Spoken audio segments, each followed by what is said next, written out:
तरफ जा रहे हैं। ये इतना पैसा डिफेंस पे क्यों लग रहा है सुमित भाई?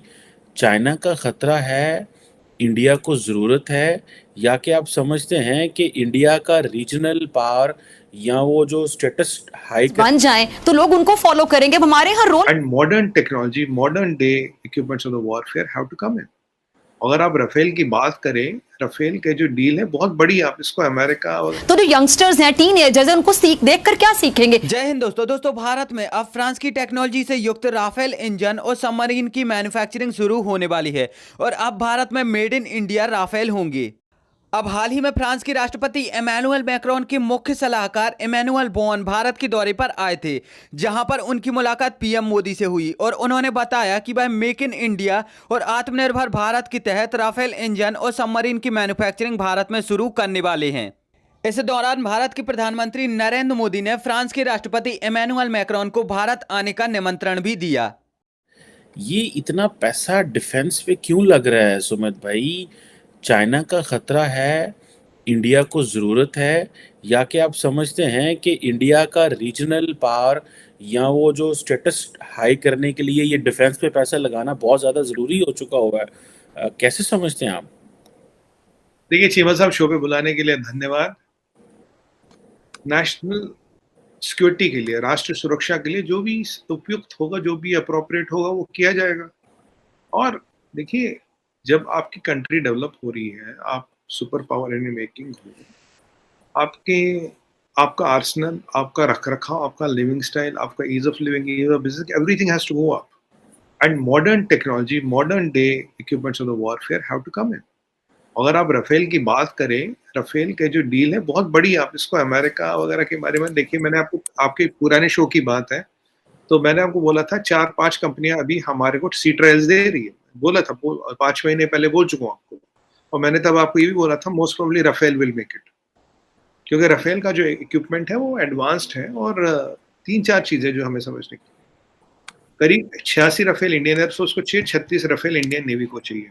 86 और 36, करीब 125 जहाज की बात करें मोटा मोटा। यहाँ जो राफेल एम है, इसमें जो है ये जो कैटापोस्ट लॉन्च होता है और जो एरेस्टर बेस्ड लैंडिंग होती है, दोनों को सपोर्ट करता है। ठीक है, हमारे दोनों एक तरफ का रोड पे चले। दूसरी बात चीमा साहब, आपको याद होगा, ये शायद 5 अप्रैल 2021, हाँ 5 अप्रैल 2021 को एक एमओयू हुआ था हिंदुस्तान एरोनॉटिक्स और सेफ्रॉन इंजन, सेफ्रॉन टेक्नोलॉजीज के बीच। ये जो इंजन है, ये M88 सीरीज का इंजन है। इसका ये हाई थ्रस्ट इंजन है। आई थिंक इसका थ्रस्ट इज 110 किलो नॉट्स केयर। ये इंजन इंडिया में बनेगा। अब असल में भारतीय नौसेना ने 36 राफेल एम खरीदने का ऑर्डर फ्रांस को दिया और इसमें जो सबसे दिलचस्प बात थी वो ये थी कि उस समय भारतीय नौसेना के सामने 2 अलग एयरक्राफ्ट मौजूद थे, जिनमें से उन्हें कोई एक चुनना था। जिनमें एक था फ्रांसीसी टेक्नोलॉजी से युक्त राफेल एम और दूसरा था अमेरिकी टेक्नोलॉजी से युक्त FA-18 सुपर हॉर्नेट। लेकिन इसको रिजेक्ट करके भारतीय नौसेना ने फ्रांस टेक्नोलॉजी से युक्त राफेल एम को चुना। और कुछ सूत्रों के अनुसार बताया ये जा रहा है कि इन्हीं राफेल की मैन्युफैक्चरिंग भारत में होनी है और इनके साथ कई और राफेल की मैन्युफैक्चरिंग भारत में हो सकती है। इससे भारत को कई बड़े बड़े फायदे होने वाले हैं। अब यदि यहां पर हम पहले फायदे की बात करें तो ये तो आपको पता ही होगा कि जब राफेल की मैन्युफैक्चरिंग भारत में होगी तो इसके लिए फैक्ट्रियां लगाई जाएंगी और उसमें कई सारे एम्प्लॉय की जरूरत पड़ेगी और यहां पर भारतीय लोगों को रोजगार मिलेगा। दूसरे अगर हम फायदे की बात करें तो इससे भारत में राफेल की जो एडवांस टेक्नोलॉजी है वो भारत में आएगी और भारत डिफेंस की फील्ड में और भी ज़्यादा एडवांस हो पाएगा और चीन और पाकिस्तान जैसे देशों को टक्कर दे पाएगा। तीसरे अगर फायदे की हम बात करें तो जो भारत के लोग हैं वो इस फील्ड में और भी ज़्यादा निपुण हो पाएंगे और भी ज़्यादा स्किल्ड हो पाएंगे। और इसके बाद अगर हम चौथे सबसे बड़े फायदे की बात करें तो इससे जो भारत और फ्रांस के बीच में ट्रेड होता है और उसमें जो भारत का ट्रेड डेफिशिएंट है वो और भी ज्यादा कम हो जाएगा और यहां पर जो भारत को घाटा होता है वो कम हो जाएगा। और जो भी राफेल बनेगी, इंजन इंडिया में बनेगा और 50% ये जो बनेगा जहाज ही इंडिया में बनेगा। उसके बाद यहाँ असेंबली आएगी और यहाँ से एक बार फिर ये MRO हब बनेगा। MRO is maintenance, research and maintenance, repair and operation hub बनेगा इंडिया का राफेल। और इसके बाद जो UAE में जाएगा, जो इंडोनेशिया में जाएगा, जो ग्रीस से जाएगा, तो इस प्लांट से निकला हुआ राफेल बनेगा। तो ये मेक इन इंडिया जो हम कहते हैं उस पर भी फिट हो रहा है। तो यहाँ टेक्नोलॉजी ट्रांसफर भी हो रही है, इंडिया में प्रोडक्शन भी हो रही है, सप्लाई लाइन भी आ रही है, और धीरे धीरे इंडिया को एमआरओ हब बनाया जाएगा एशिया का, एशिया पैसिफिक का, राफेल का। और उसके बाद ये टेक्नोलॉजी यहाँ से जो जहाज निकलेंगे, नए ऑर्डर यहाँ से बन के निकलेंगे। तो ये आप इसको एक छोटी डील ना समझिए, बहुत बड़ी डील हो रहा है। MRO business is worth $100 of billions 5 years 10 years down the line। आपको याद होगा पीछे रतन टाटा जी ने बोला कि ये हुआ था कि भाई रतन टाटा जी 100 जहाज खरीद रहे, 500 जहाज खरीद रहे $10 billion में। अब मैं आपके किसी चैनल पे था पाकिस्तान के, तो मैंने कहा basically the idea is MRO hub, क्योंकि अभी जो एमआरओ बिजनेस है करीब it is valued around $500 billion yearly. अभी एशिया में जो सबसे बड़ा है वो है सिंगापुर। जैसे इसमें passenger to cargo conversion, cargo to passenger conversion, काफ़ी चीज़ें होती हैं। और अगर हब देखे, जैसे मैं डेल्टा एयरलाइंस की बात करूँ, डेल्टा का हब है हांगकॉन्ग, बहुत सी एयरलाइंस का हब है सिंगापुर, जबकि लॉजिकली अगर आप एशिया की बात करें इंडिया सेंटर आता है। तो एमआरओ के साथ साथ जब एमआरओ आप यहाँ लाओगे, अभी क्यों नहीं आ रहा है ये हब्स, यहाँ क्यों नहीं बन रहे, एविएशन हब क्यों नहीं बन रहे? हमारे पास एमआरओ नहीं है। सिंगापुर या जापान में एमआरओ फैसिलिटीज है, जैसे हमारे पास एमआरओ फैसिलिटीज आएंगी, करीब 10 से 12 airlines will have hubs in India.